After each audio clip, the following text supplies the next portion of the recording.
So it's really my pleasure to present Aaron Liston.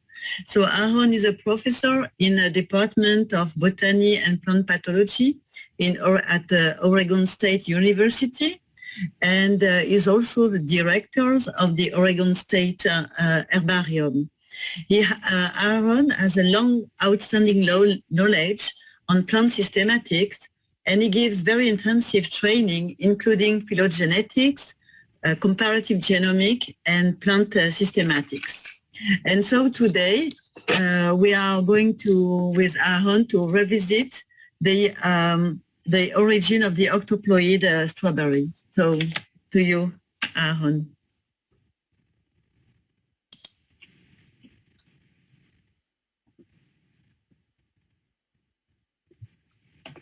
Thank you, Beatrice, for that very nice introduction. And I want to thank the organizers for the invitation to present today on the International Space Station. International Strawberry Symposium. Today I'm going to revisit the origin of the octoploid strawberry. And first I want to say a little bit about polyploidy. Octoploidy is a type of polyploidy. And one of the real achievements of the genome sequencing era is the realization that polyploidy, or whole genome duplication, has been ubiquitous throughout the evolution of land plants. And we now know that it's occurred there's events that have occurred hundreds of millions of years ago, as well as recent polyploidies. So in some effects, every plant has a polyploid ancestry.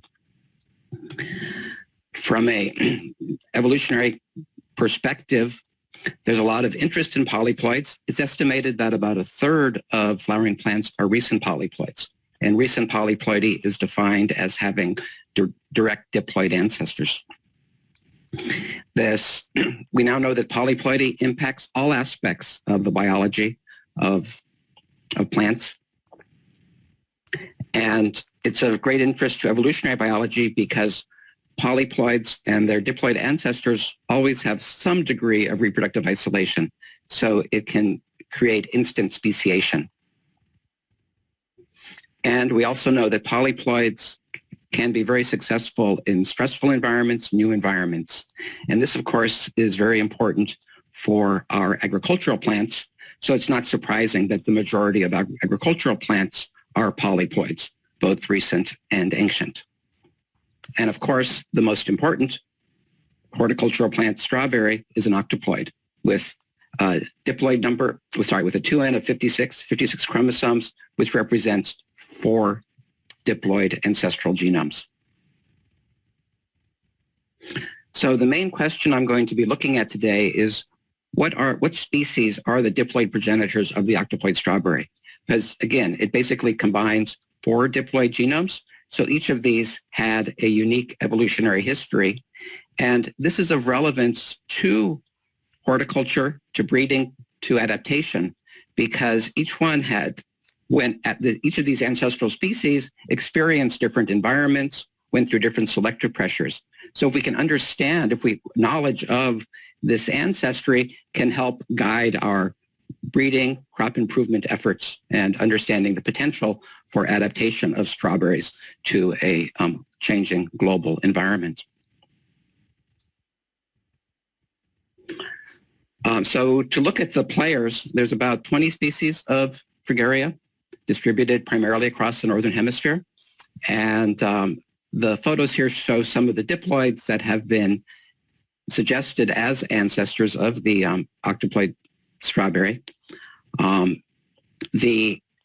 you'll see here, Fragaria ananassa, the octoploid is not shown, and that's because it isn't a natural species, but rather a product of human hybridization. And that is what the X designates. This poster from Klaus Ulbricht's group shows very nicely the fruit morphology of the 2 octoploid species that were hybridized to create Fragaria ananassa. And traditionally, it's been thought that Fragaria chiloensis is the source of the larger fruit size, whereas more of the flavor coming from Fragaria virginiana. So where did this originate? Well, the first botanical description of Fragaria ananassa was done in 1759 by Philip Miller in his Gardener's Dictionary. This is the plate from that. And he actually guessed that the strawberry originated in Suriname on the northeast coast of South America. But we know today that one of the parents, Fragaria virginiana, came from North America. It was introduced into Europe by 1624, and there were clearly multiple introductions, but we don't have any direct written evidence of exactly what was the first introduction and which one went on to be the parents of Fragaria ananassa. The other parent, Fragaria chiloensis, we do know very clearly from the historical record that it was introduced to Europe from southern South America, from Chile in 1714. So, but we now know that the strawberry itself, this hybridization event, occurred in Europe. You could say that Miller was right if you just take the average or the midpoint of North America and South America, as we often do in science. Suriname wasn't a bad guess. Now, the Fraisier was the explorer, some would say spy, who made travels throughout the coast of Western South America. Essentially was looking to see what the Spanish were up to there. And he wrote a book about this that was popular for its time. Here was even written in French, but then translated to English. And he is the first to describe strawberry cultivation. So he noted that the indigenous people of Chile cultivated a strawberry, and he commented on the large size and the striking white color of the strawberries there. And here's an illustration from his book. Now, one of the best sources for information on the origin is a paper co-authored by my late colleague, Chad Finn, who I hope you all got to hear the beautiful tribute to him delivered by Bernadine Strick yesterday. Chad traveled to South America, and he highlighted the role of the Mapuche and Picunchu people. And we know from the archaeological record that they've been cultivated strawberries for at least 1,000 years. And it's obvious that they knew about the biology of the Fragaria chiloensis and the fact that it has separate male plants and female plants. So they were able to grow it successfully and must have known that you needed both to have a successful crop of this plant. However, it's also pretty clear that Fraisier didn't ask the Mapuche about this because he only brought back female plants. And perhaps that makes sense. He was choosing plants with the largest strawberries and would bring them back. And 5 plants survived the voyage, and he gave these he was very successful in distributing these, some to the leading botanists in Europe, and as well as to his supervisor in Brest in Brittany. And it wasn't long before a strawberry industry based on Fragaria chiloensis was thriving in this region. This is much later, but just showing a historical postcard, the importance of this region for strawberry production. And today, the strawberries are still famous and growing there. Interestingly enough, though, it was Fragaria chiloensis is what was growing there up until the mid-19th century, up until the mid-1800s, when it was replaced by Fragaria ananassa. So it's ironic that this article from about 10 years ago was touting the new strawberry, the Chilean strawberry, grown for its striking white flavor and pineapple-like fragrance, which was actually just going back to what was originally growing there almost 300 years ago. So we know that the industry had started and that they had succeeded in production. The mystery was, how were they producing Chilean strawberry starting with only female plants? Well, the person who sorted this out was Antoine Duchesne. Duchesne was was orphaned at birth. That sadly happened. His mother died in childbirth, and he was pretty much raised by his father, who was the superintendent of Versailles, the king's palace. And Antoine's favorite place to spend time growing up was in the Botanic Garden. He was fortunate early on to become under the tutelage of Bernard de Duchot, the king's botanist. And at the age of 16, he got fascinated by strawberries and started to explore them in detail. It's said that it was his observation that seedlings of Fragaria vesca that he planted that came up with single leafleted plants, basically a genetic mutation, were what piqued his interest. So it was an early examination of natural variation. And he spent the next 3 years just intensively studying strawberries, all aspects of them, corresponded with growers, corresponded with Fraisier to hear the story of the introduction to Brittany, and talked to farmers, and even corresponded with the most famous botanist of the day, Carl Linnaeus. And you can go online and read Linnaeus's and Duchenne's correspondence. And here's a letter that Linnaeus wrote to Duchenne, congratulating him on the publication of his book on strawberries in 1766.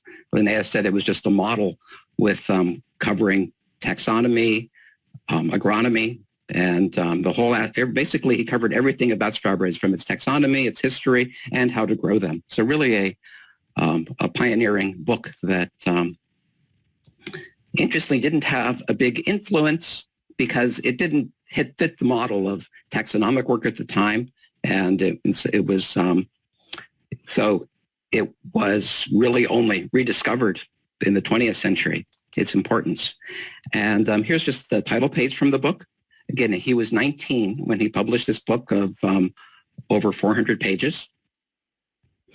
It included this chart that's considered one of the earliest examples of a phylogenetic tree. Here he was proposing his ideas about the genealogy of strawberries. And most significantly, he's showing Fragaria ananassa.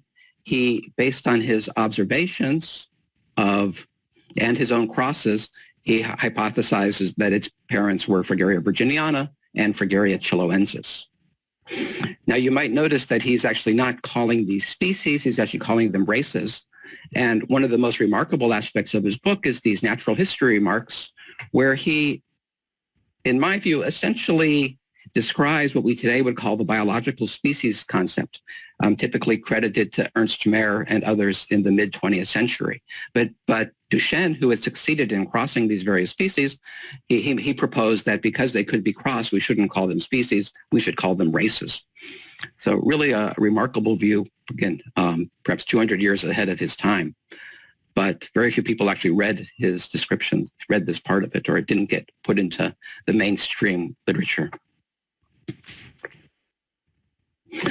Now, a lot of what we know about what the person who I credit with really bringing Duchenne back into our record is this woman, Vivienne Bowden.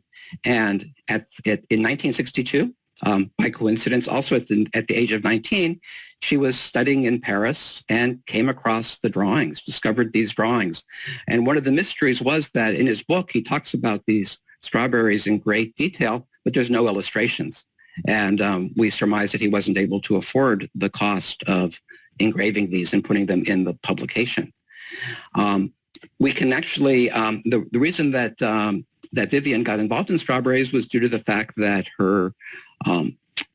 that Henry Wallace, who was the United States Vice President during World War II, after he left politics, he retired to his farm in Connecticut next door to her father, and he spent his time breeding chickens, gladiolas, and strawberries. So Wallace got very interested, and he was enlisted a group of people to write a book on strawberries, kind of a modern version of Duchenne's book. And Vivienne was studying in France, her because of Wallace's correspondence is available online at the University of Iowa. We can see these letters from July 1962. The first part, she talks about she was very excited because she was get to meet with Dr. Gunther Stout at Cologne in a couple of weeks, and he, the famous authority and expert on strawberries. But then her second excitement was how she had been in the library of the Botanic Garden, and she discovered a folio volume with 71 original illustrations. Apparently it was on a high shelf covered in dust. So her excitement here is wonderful.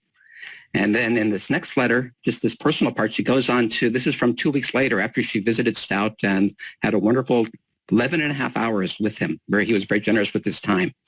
But I love this part. You should have seen the good man's face when I asked him what he thought of Duchenne's 71 plates. Now, Stout had studied in Paris and was writing a book about strawberry history, but he said, I testify with all objectivity I can smugly muster that the color drained from his face. The what? He asked weakly. Now, of course, Stout didn't speak French, and he hadn't had the audacity of this young woman to go and ask the librarians about these folios up on a dusty shelf. And here's a photograph of Stout here on the right. So one of the, I think, injustices of history is that Lee has not gotten much credit for her contributions. The writing of the book was led by George Darrow, a famous USDA geneticist and strawberry breeder. But it's very clear from the list of contributions that Vivian contributed the 4 chapters on the history of strawberries. So if you haven't read this book, I highly encourage you to do it. It's available online for free. And if you have the opportunity to cite it, I encourage you to cite the historical parts, which cover the story of Fraisier, Duchenne, and others in detail, to cite her contributions. Okay, well, after that detour, I'm going to get back to the main topic of my presentation today. And so what are the species that gave rise to the octoploid strawberry? Now, we know that we're talking about what gave rise to Fragaria virginiana and Fragaria chiloensis, what were their ancestors. And we also know from studies of DNA sequences, comparisons, and phylogenetic analysis going back to the late 1990s, that Fragaria virginiana, Fragaria chiloensis share a single ancestor. So there's a single common ancestor. So we're presuming there was one original octoploid. Now, the question of the origins has, in a lot of agricultural crops, chromosomes have been very successful in sorting out polyploid origins. Here's the famous example of from Wu Changjun, Yu's triangle, and his work showed that various brassica species had chromosome numbers that were perfectly additive of diploid ancestors, which conveniently had different numbers of 8, 9, and 10. And then he also reconstructed some of these hybrids to show this. Unfortunately, in strawberries, this has not been possible. The chromosomes are very small, and all of the diploids are at a base number of 7, 2n equals 14. The progress that was made was done through making crosses and then looking at pairing of chromosomes in meiosis. And Fedorova in 1946 published the first model of the subgenomes, and she assumed there were 3 ancestors. The other work by Bringhurst and his students suggested there were basically two main ancestors. And I'm highlighting in red what both of these authors suggested that Fragaria vesca, demonstrated by C in the Fedorova model and by A by the Bringhurst models, was one of the ancestors. But the identity of the other genomes was a mystery.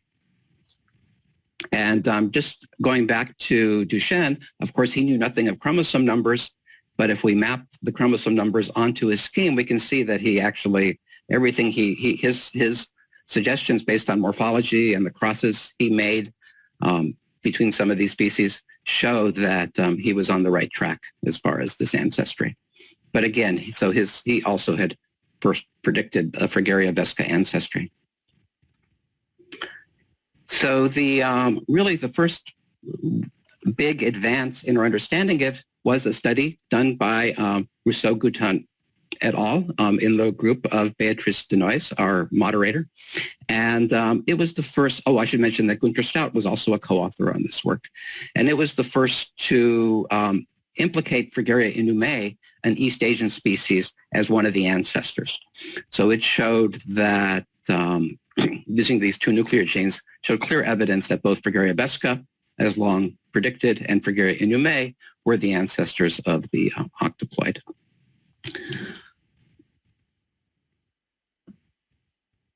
I started working with strawberries in around 2008, and part of it was inspired by a student in one of my classes, Wambui Naguna, and she was interested in strawberries, working with Nagla Basil, another colleague at Oregon State and USDA. And her contribution was to look at chloroplast genomes, and she was the first to identify a particular subspecies of Fragaria vesca, subspecies bracteata, as the maternal progenitor of the octoploid. Now we know it's maternal because chloroplasts are primarily inherited maternally, and Fragaria subspecies vesca, subspecies bracteata, is found throughout Western North America.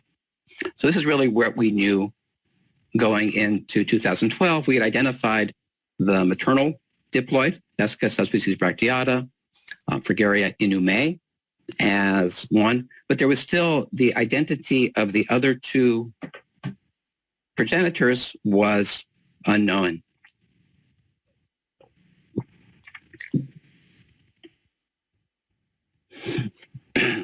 So about 2010, I started working with a exceptional young scientist, Jacob Tennyson, and in this paper that we published in 2014 was the first to propose a hypothesis for those other two subgenomes.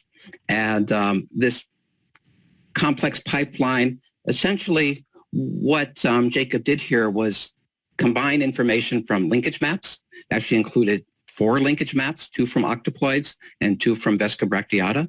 So these linkage maps allowed us to assign each marker to a subgenome. And then the real novelty here was to take these markers, which were short stretches of 250 or so base pairs of DNA, and search them for markers that were also informative phylogenetically. So that's what this process is showing. So these locations scattered across the octoploid genome, shown by the lines, each one of those could potentially have information about relationships. And this created a phylogenetic matrix that could then be analyzed.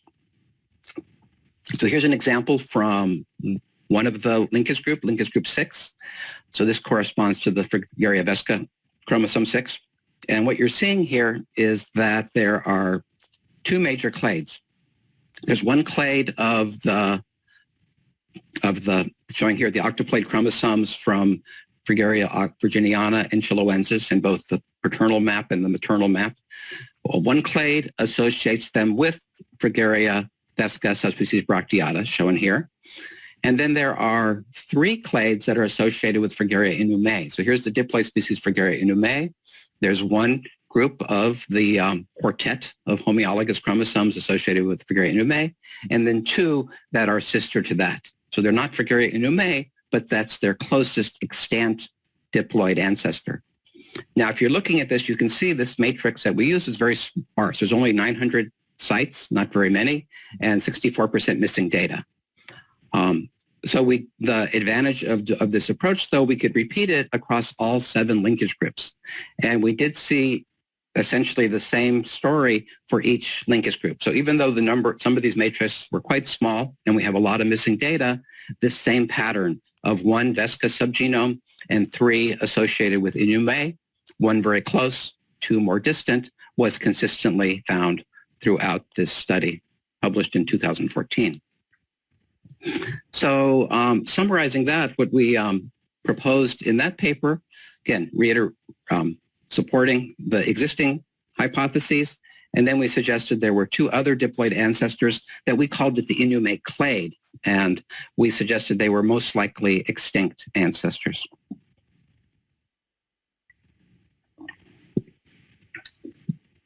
So in 2019, the first complete chromosome scale genome of the octoploid strawberry was published by the group of Patrick Edger et al.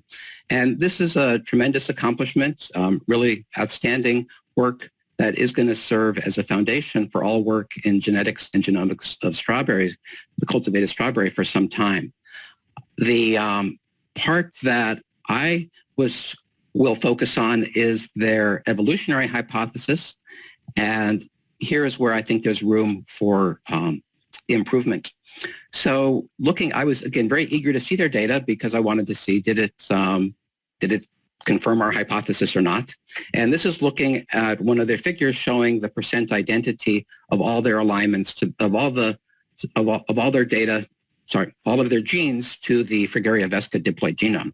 So there's one peak here, Fragaria vesca. Looking at that, it's like, okay, that's what I would expect because there's one subgenome very close to vesca. And then I saw another broad peak that looks about the divergence I would expect for Fragaria inume and members of its clade. So I was very surprised to see that they did associate this with Fragaria inume, but also two other more distantly related species, Fragaria niponica, Fragaria viridis. So there's this broad peak associated with three different species, again, measured by their relative divergence to the Fragaria vesca diploid genome. So this is my diagram of what their phylogenetic hypothesis is. So they sequenced the cultivar Camarosa, and this is showing that there are one of the subgenomes is associated with Fragaria vesca subspecies bracteata, one subgenome is associated phylogenetically with Fragaria inume, the diploid species, and then they're proposing that there's a subgenome that is sister or closest related to Fragaria niponica, and another that is sister or closest related to Fragaria viridis.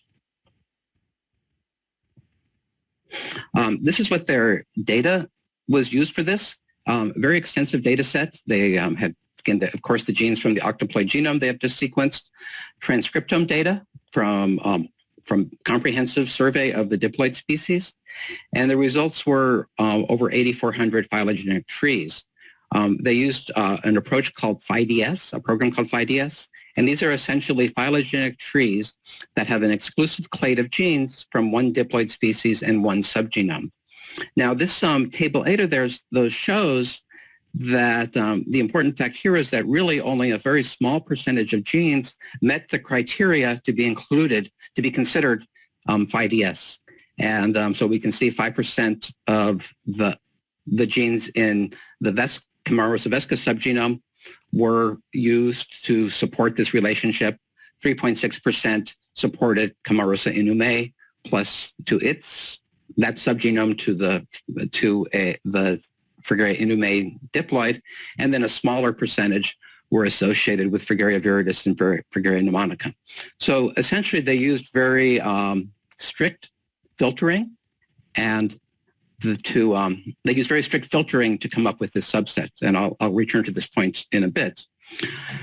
So when I looked at this data, what I wanted to do was to actually look at a broader selection of the genome, not just these subset of genes. And as their paper very nicely shows, there's very strong collinearity between the octoploid chromosomes and Fragaria vesca. So this meant that we could still use Fragaria vesca as a anchor to map reads back to it for phylogenetic analysis. And here is the pipeline that we used in this 2019 paper. We basically took data from now 6 diploids, representing the range of diversity of the genus with whole genome sequencing.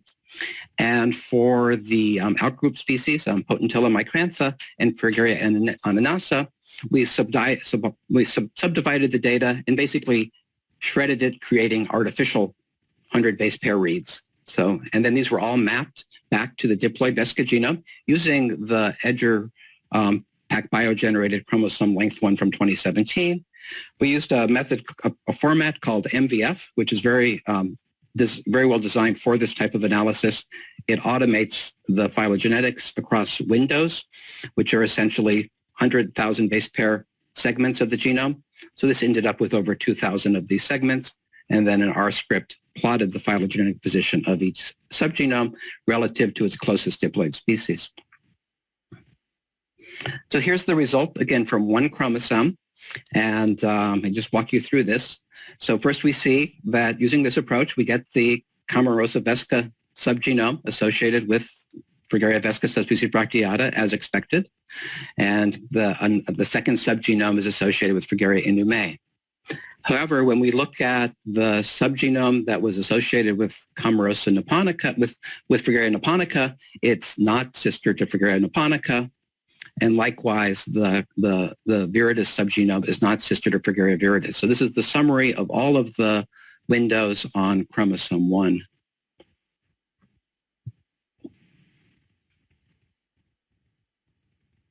And if we, again, look at this across the other 6 chromosomes, so we do this chromosome by chromosome, we see essentially the same result, a association with Vesca subspecies bracteata, with Fragaria inumae, and then the other 2 are not with their namesakes diploid species, but rather they're in a clade with Fragaria inumae. So they're distinct from Fragaria inumae, but inumae is their closest extant diploid ancestor. And this is just showing where Fragaria niponica and Fragaria viridis are consistently outside of this clade.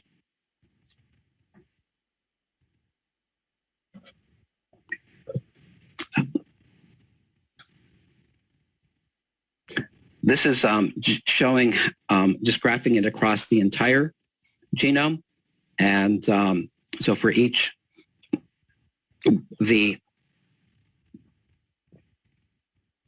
so we can see now here for the 28 chromosomes, there's 8 that are primarily sister to Vesca, 8 primarily sister to in the phylogenetic window, sister to Fragaria inumae, and then these 2 are consistently in what we're calling the inumae clade, because again, they aren't directly associated with any diploid, but that's the closest diploid that they are associated with. And here we have another thing you'll see here is you'll see that there is a preponderance of red and pink. This is regions of the Vesca subgenome that have gone through the process that's called homologous exchange, basically moved to the other subgenomes. And this has been seen in other studies as well, primarily in the direction from Vesca to these 3 subgenomes, with a small amount in the opposite direction. And summarizing it across all chromosomes, we get the same pattern with the subgenome associated with Fragaria vesca, Fragaria inumae, and the 2 to the inumae clade in the light blue. However, I do want you to see that there is a % or so that is associated with Fragaria viridis and with Fragaria niponica. So these do exist, that association, and our claim is that the Edger et al. Study focused on those by essentially filtering out all of this light blue. Now you might ask, why would they do that?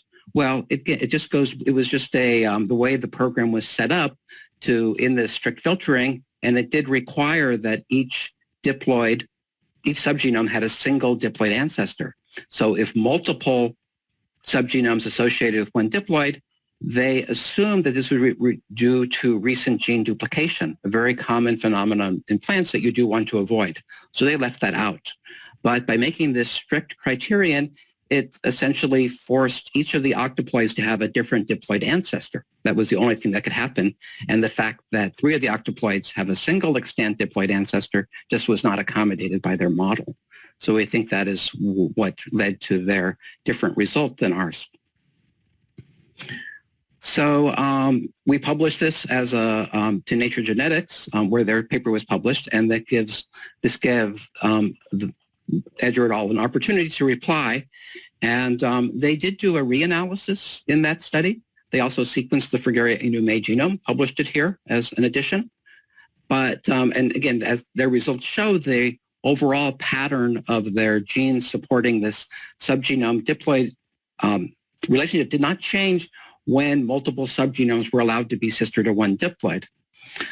But looking at their model in detail, it turns out that still they weren't liberal enough in their criteria, because the only cases where this niponica and viridis genome were sister to F. inumae were allowed, and if the inumae subgenome was part of it, that wasn't taken into consideration. So once again, they restricted the analysis and didn't see what we found to be the predominant signal. But another good Another point they made was that by using these 100 kb windows, we could, in our study, we could have missed details of the analysis that could have been too broad. So I repeated the analysis and broke it down into 10 kb windows. So now we had over 21,000, and the results are essentially unchanged in terms of the proportions. However, it did did solve a mystery that had been bothering me since 2014 when we published our paper. Going to Couton et al., Jacob and I had noticed that if we look at their data, we would predict that there would always be, for a diploid, just at most two alleles from a subgenome, and up to 6 from that are associated with Fragaria inumae. Sorry, there should be just 2 alleles of the Fragaria vesca subgenome. However, you can see in this gene, DHAR, one of the 2 they used, there's 4 alleles. So how do we explain that? So we had this mystery, and this more result data actually shows it. So here's the chromosome where it's located. And if we look at the pattern of homologous exchange, we can see that there's a small region of the vesca subgenome that, again, has basically replaced this inumae subgenome for this location, and DHAR is right in the middle of it. So at this higher resolution, we can see it, and that explains why we have 4 alleles here, because there are 2 on another 2 that have basically been copied over to another subgenome.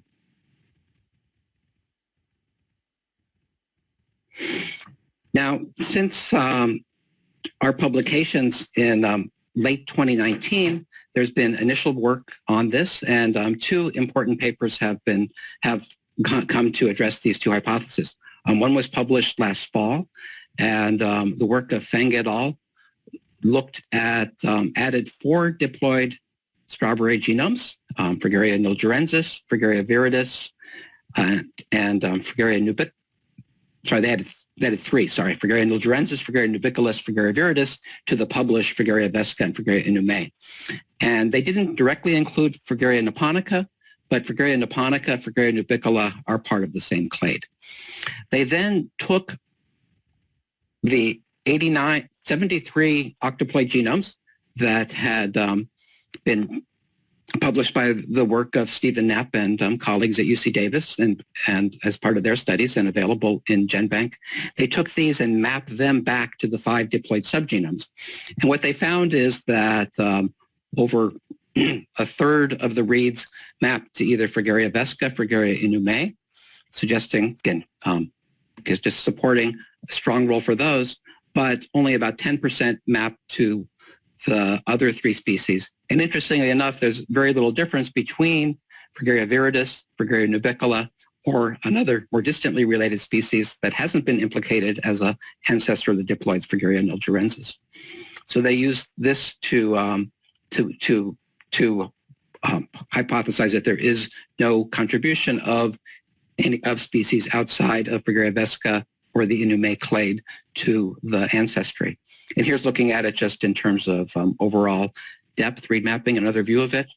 And they also looked a stricter criteria of looking at genes that are only found in a single diploid species, and then seeing if those are those absent in Fragaria ananassa. And we can see that there's very few vesca or inumae specific genes, just a few hundred that meet this criterion, but there's over 2,000 genes of the other diploids that are in those species and never found in ananassa.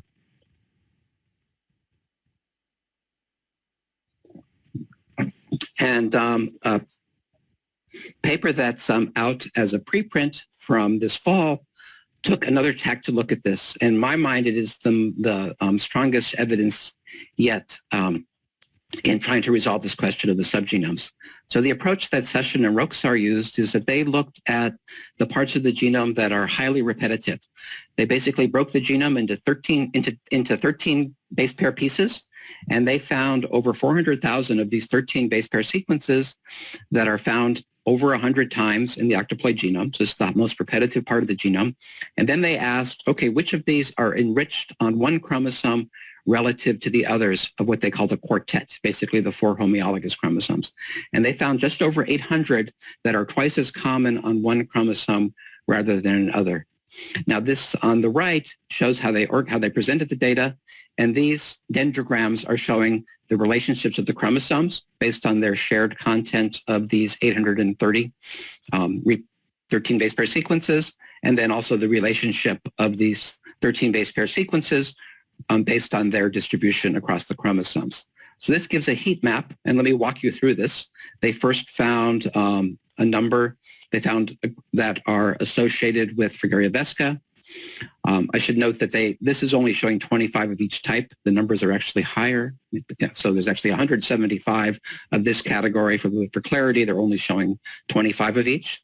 There are only 25 associated with Fragaria inumae. This number is actually lower than they expected, and that's because the version of the Fragaria inumae genome they had was masked, didn't include the repeat. So this is really a big underestimate, they acknowledge.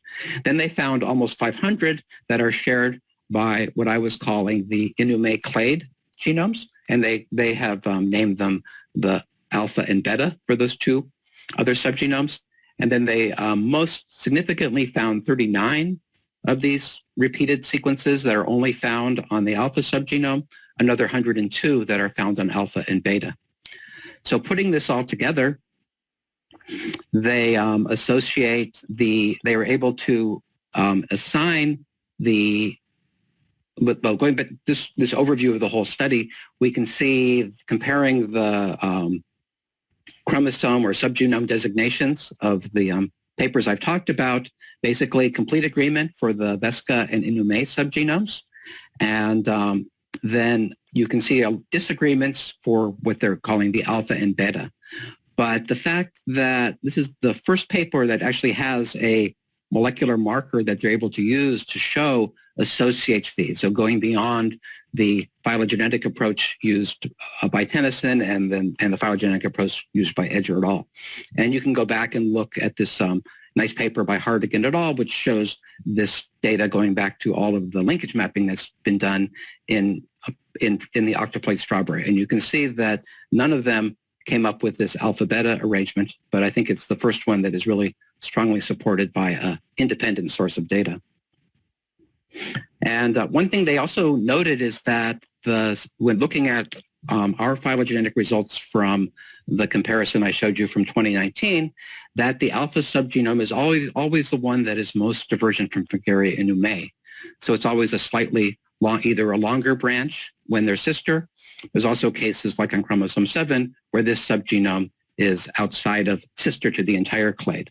So all of these ones, so we do see that the differentiation of alpha and beta is it has these unique repeats that are amplified on it, and it does that result, and that is indicative that it's somewhat different and results in these longer branches.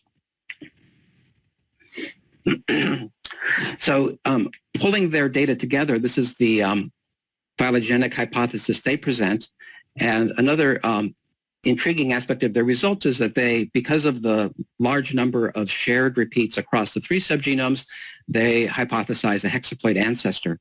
And using these repeats, they date this to about 3 million years ago. So the question now, so what are these? What can we learn about them since we now have actually data on these subgenomes? Sorry, I just wanted to show you, here's the distribution of Fragaria vesca bracteata and the distribution of Fragaria inumae shown on this chart. So the question is, what was happening 3 million years ago? I also want to point out that date is consistent with work done on plastome phylogeny by my former postdoc Marcus Dillenberger, which put which has dated the origin of Fragaria, the origin of the octoploids. The study of Feng et al. That I showed, which used nuclear genomes, came up with a somewhat older estimate of the age of Fragaria. I like to think that the overlap of these two studies using independent methods and organellar versus nuclear genomes on the range of 5.5 to 5.7 is probably our current best estimate for the age of the genus. Octoploids, somewhere in the range, probably around 1 million years ago, seems to be what studies are converging on, is the origin of the octoploids. But the hexaploid ancestor that comprise, again, these three subgenomes, whose current extant ancestor is Fragaria inumae, is dated to about 3 million years ago based on their study. And if we nicely look at data from the fossil record, strawberry achenes have been described from two very different locations: Prince Patrick Island, the very far highest Canadian Arctic archipelago, and more recently from Yunnan, China. Both of these have shown well-preserved strawberry achenes. So this suggests, in my mind, that the alpha and beta subgenomes were likely here in Beringia, this exposed area during the Pliocene, and looking at and right between the current distribution of Fragaria inumae and Fragaria vesca, subspecies bracteata. So here's an artist representation of what the Beringia would have looked like 3 million years ago, and in my mind, it may be somewhat disappointing that we don't have extant ancestors of these diploid subgenomes if we want to try to understand them.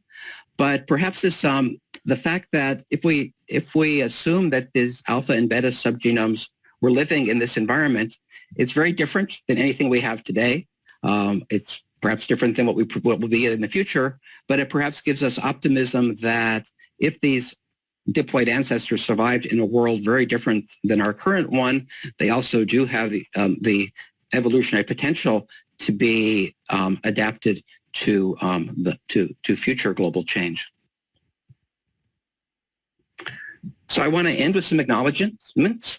First, I really want to give my sincere appreciation to the work of Dr. Kim Hummer at the USDA National Germplasm Repository and Dr. Nagla Basil. Dr. Hummer is the curator of this collection. And every phylogenetic and genomic study I've shown by myself and others has relied on germplasm from this collection. So these are it's just a invaluable resource that has supported so much basic and applied research in strawberries and of course other crops. And then I want to thank a wide range of collaborators associated with my lab, especially Tia Lynn Ashman, who has been collaborating with me on all things strawberry for over a decade now, various students and trainees, and also our collaborators in China who were instrumental in the success of some of this work.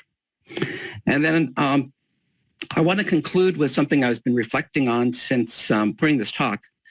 I realized that thinking about some of the people I highlighted in the history in strawberry and genetics, all of these people had their life interrupted by a global event or politics. Duchenne, in his case, the French Revolution interrupted his trajectory. Wu Changjun was impacted by World War II and Japanese policies against Korea. Fedorova, who we know very little about, was likely a victim of, she dropped out of, her mentor, we know, was a victim of Lysenko's purges, and she dropped out of science after her publication in 1946. Gunter Stout's work was interrupted by politics and wasn't able to work on strawberry for some decades. And Vivian Bowden, really she was a victim of the culture and sexism of the time in terms of not pursuing her dreams of working as a historian of scientists. So I think this is relevant because as we face the COVID-19 pandemic, its global impact on so many young researchers is incalculable. And those of us who've been fortunate to have institutions and family support to come through this and remain productive, I think we really need to think about history and make every effort we can to help young researchers, early career researchers, women who have been unfairly impacted by this pandemic, and make sure that they're able to resume their passion and life works. And with that, I will conclude.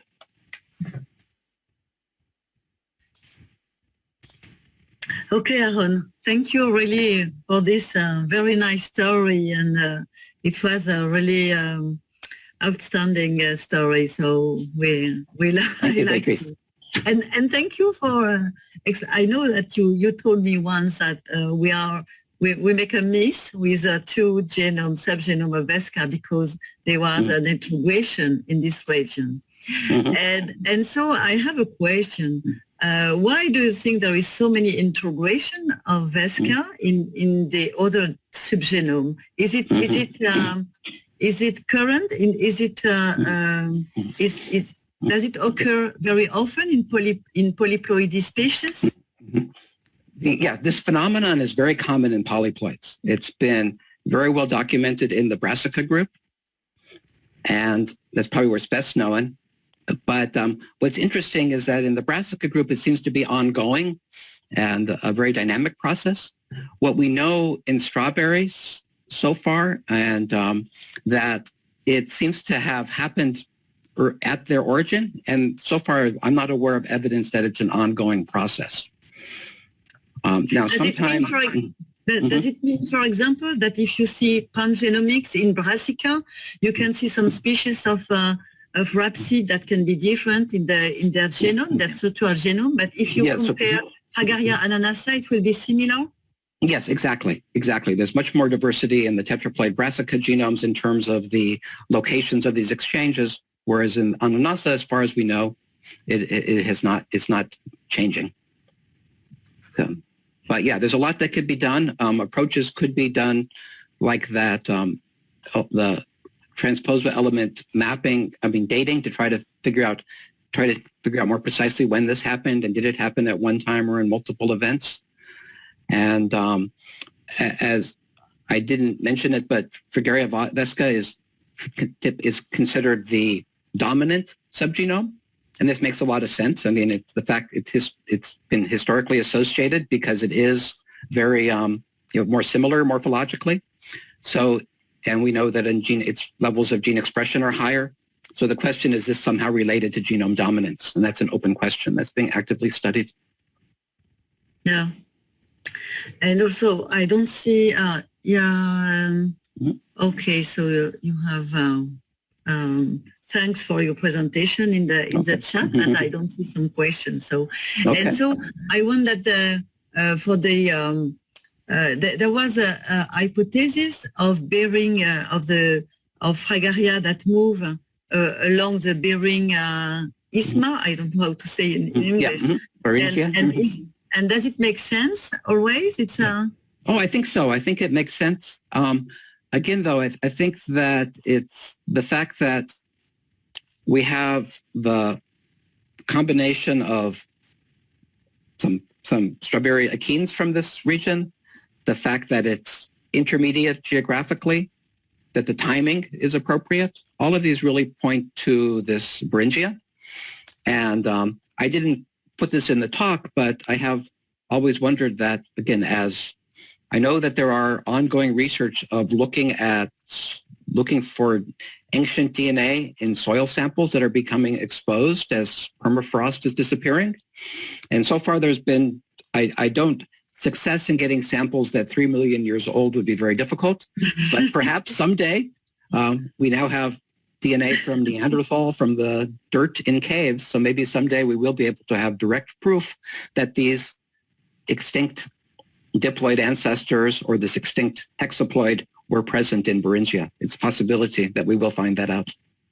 Okay, and I don't know for the other, for example, for the Chinese tetraploid species, or for the hexaploid of Fragaria moscata, is it clear, or is it not? It doesn't involve ancient also. Yeah. So again, I didn't stress that in our paper in Nature Genetics. We do address that point, and yes, we actually have we did look at Fragaria moscata, and we see no evidence of it being involved in the ancestry. There's no evidence of Fragaria inumae being involved in the ancestry of Fragaria moscata.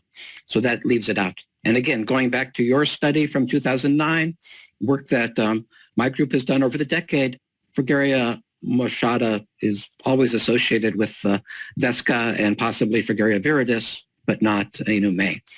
And as far as the Chinese tetraploids, there's, again, if we exclude Fragaria niponica, from the ancestry of the octoploid, then those are indicated to be a parallel development. They're very important because they do show us that they're the only place in the world we have tetraploid strawberries, so they're very, very important to understand. And likewise with understanding the hexaploid machata, but our studies and the ones that have come after us in the last 2 years show no evidence of Fragaria machata or the Chinese tetraploids being involved in the ancestry of the octoploid. Okay, so there is a question from Professor Mezzetti. So what can be the most important impact of the knowledge of defining on defining a breeding program to know the Well, I would say one thing, it means it doesn't make sense to have an expedition to bring in more Fragaria niponica and Fragaria viridis. So we can direct resources. Those are just as distantly related as anything else. They could be useful, but they aren't direct ancestors. I think that we do need to understand more about Fragaria inumae. It plays a role, and I think that I think it deserves more exploration in this. And maybe there is more diversity in Fragaria inumae than we know.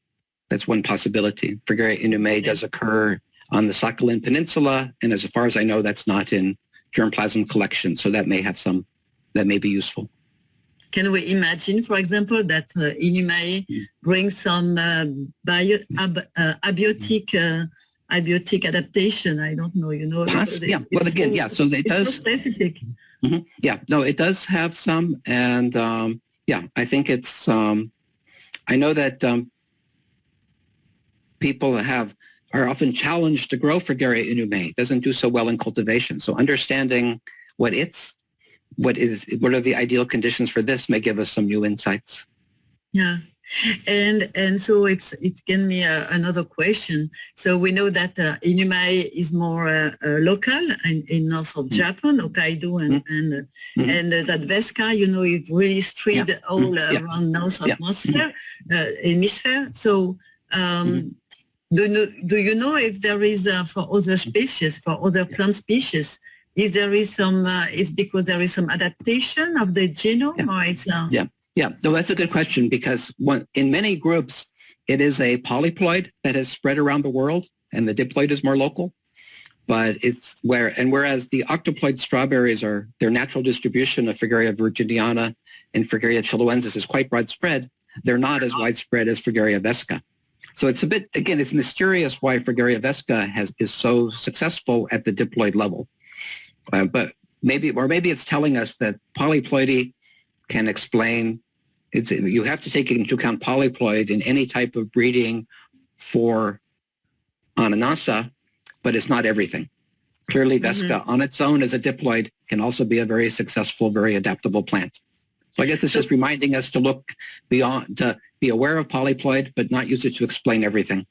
Yeah, but Klaus Olbrich showed us a tetraploid of Vesca. So maybe if we do an octoploid of Vesca, maybe we will have something really amazing. Yeah, maybe, yeah, interesting. Yes, because it's actually become a bit of a weed in countries like New Zealand and in the Brazil near Rio de Janeiro. There's now Fragaria vesca growing in high elevations there. So it's very adaptable and very, very successful. Okay. So I'm just looking up if there is another question. No, there is not other question. Okay. Well, I don't know, Beatrice, if you want to close the section. Yeah, so I close the section. I can continue to discuss, Happy to talk. Yeah, we can have a Zoom.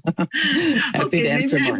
I will contact you later. Okay. That'd be perfect. So thank you again, Aaron, for this very nice presentation. My pleasure. It's been a great honor see to do you. this. We'll see you in person before. So now for us, we stop and we are at the end of the day. So the Chinese are sleeping, and you are at the middle of the day. So it's beginning of my day. Yes. So, okay. Yes. So you. Well, in fact, I want just to say a last word. Well, first of all, really thank you, Aaron, for the presentation, and thank you, Beatrice, because you were the first one this morning and the last one this evening. So you did a great job today. So yes, you deserve a Yes, rest. that's true. Yeah. Yes. So, thanks a lot for your work today.